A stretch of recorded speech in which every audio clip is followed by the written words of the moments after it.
Hey guys, welcome to today's episode of Think Like a Copywriter. I'm your host of the most, as always, Adil Amarsi, and today I wanted to just welcome you to essentially what is known as episode 15. Now, for the people that have been asking where I was last week, because there's a few people that have messaged me, I'm okay, I'm alive. I just had a bit of a bereavement in the family, so I was tending to that, which is why we didn't do any episodes I don't think we did any episodes last week at all.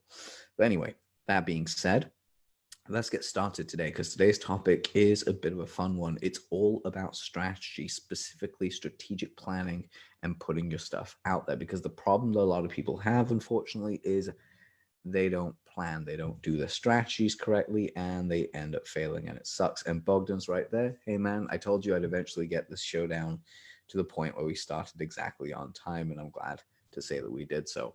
Now, that being said, the way that the strategic thoughts all work out and how they actually vary, not thoughts, but like how the strategic stuff already plays out is quite simple.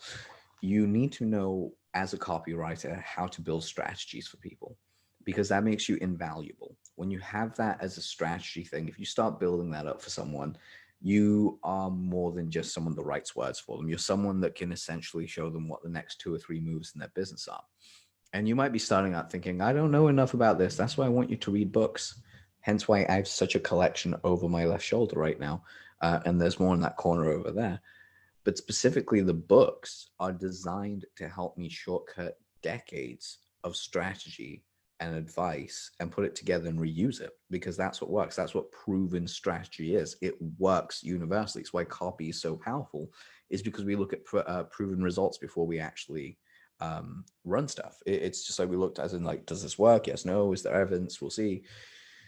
It's all there. So how you actually start thinking more strategically is by reading a set of books. The books I recommend every junior writer that I take on read is the entirety of Robert Greene's collection. So 33 Strategies of War, 48 Laws of Power, The Art of Seduction, The 50th Law, Mastery, and The Laws of Human Nature. These are all books on psychology and how people work and strategic thinking and power plays and all the other fun stuff in between.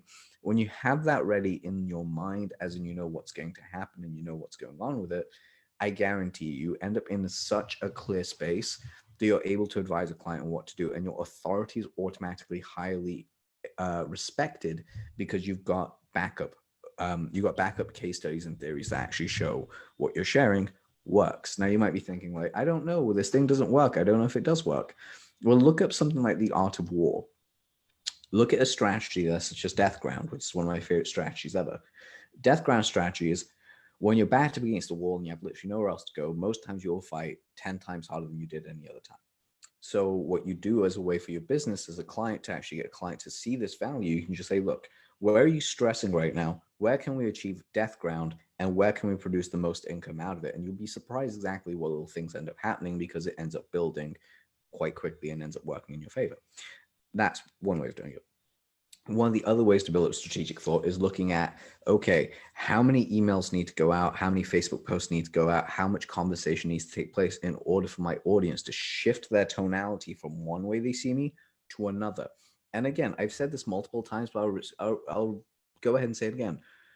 Watch 90s wrestling. Watch the Attitude Era of wrestling. That's where they basically started to figure out character driven development is actually better than gimmicky shit.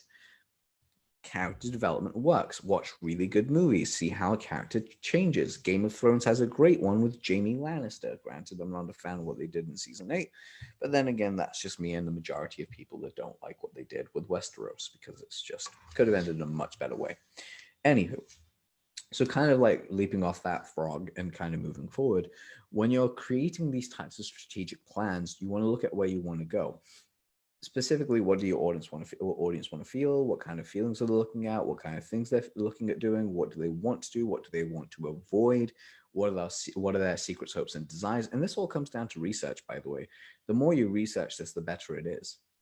So essentially, that's why we do a lot of this work, is because I try to figure out exactly how to research what my audience wants so I can actually give it to them and actually look at the feeling they're going through. It's the whole reason the welcome challenge exists, by the way, is because people are asking me um, how to create really good welcome sequences for their emails. Like, how do we do that? Like, I don't understand, blah, blah, blah. What can we do? And I was like, oh, great. I'm looking at something new that I can share. This is a great idea. Let's run with that.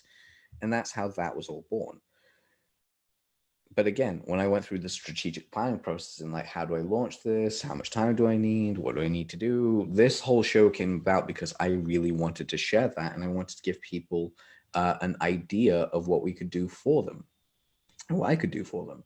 So I've been doing that, and thankfully it's worked out. We've had I've had a fair few people reach out to me, which is lovely. I've had some really great conversations with people, but it all comes down to this idea of building strategic thought.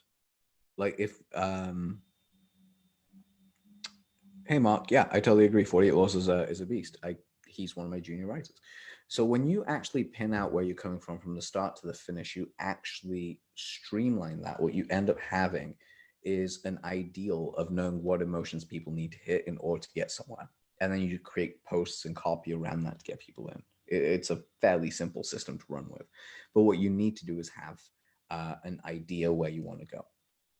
So that comes down to strategic thinking and how to do it. Strategic thinking. I cannot say strategic thinking today. So the way that strategy will help you in your business is quite simple. Imagine going to a client and actually saying to them, hey, I'm going to write you a copy, but specifically, I've been looking at what you've been doing. And for X amount of time, you are not doing well. You're missing this big thing. You have this problem here. This is not going down right, blah, blah, blah, whatever it is. And you point out all the places that are strategically weak. And then you turn it around and say, here's all the places that I would fix, and here's how. Doing something that simple allows you to automatically supersede their level by saying, look, I can see your weaknesses, but more importantly, here are all the fixes. They will actually find that invaluable, and you will have a client to work with. So that's just an idea. That's also the reason why you want to be strategic, because if you've got a client that you really want to work with and they're really hard to get a hold of, well, strategize a formula to getting in touch and actually finding their details and catching their attention. This all exists, and it's fairly simple to do. But that's the reason why I say strategic thinking is probably one of your biggest assets. One of the key areas that you can look at, because I've already given you a really, really easy one, so we're going to boil that down. Just write down what you want your customers to feel before they find out what your customers need to feel and need to understand before they buy your product and or service, and then strategically engineer that by the time they arrive at that conversation, they're ready to do it. And the way that you do that is look at the content you need to put out, look at the kind of messaging, look at what kind of freebie stuff they need to have, and see how long they need to actually be with you. People have this assumption that people don't need time to cook. They do need time to cook. And by jiu-jitsu, cooking means that someone's actually burning themselves out. That's not what I mean. Cooking here is actually like food. People need time. It's like chicken. You can't just throw chicken onto a hot pan for like a minute on each side and be like, it's done. You're going to get food poisoning and salmonella and God knows what else. If, however, you realize that your chicken has to stay cooked in the way that you want it done for about 15, 20 minutes either side to actually make sure it gets like the perfect level of crispiness and juiciness and all that, the other, then what you do is you realize that's how long you have to take, and you do all your preparation, then you leave it, you let it sit, you let it do its own little thing, marinate its flavors. The same goes for your audience here. You need to get them to cook. You need to marinate them. You need to let them be on the grill for a little while, or on the hot pan for a little while, or to boil for a little while until they're just right and ready to come out and actually work with you. And that's how you got to cultivate it. You got to be strategic with how this thing all works out. So with that being said, guys, I will call this episode to an end. Please rate, review, share, subscribe, do whatever it is that you want to do with this video, because it's amazing. As always, please click the link in the descriptions or below, which is thinklikeacopywriter.com. Enter your name and email address on that page, and I will send you updates of when these shows go live. And of course, other bonuses and preparations that you guys get ahead of time as my thank you list. Anyway, have a great day. Have a great time wherever you are in the world. Hug the ones that you love. And yeah, I just wish you all the best. Take care, guys. See you soon. Bye.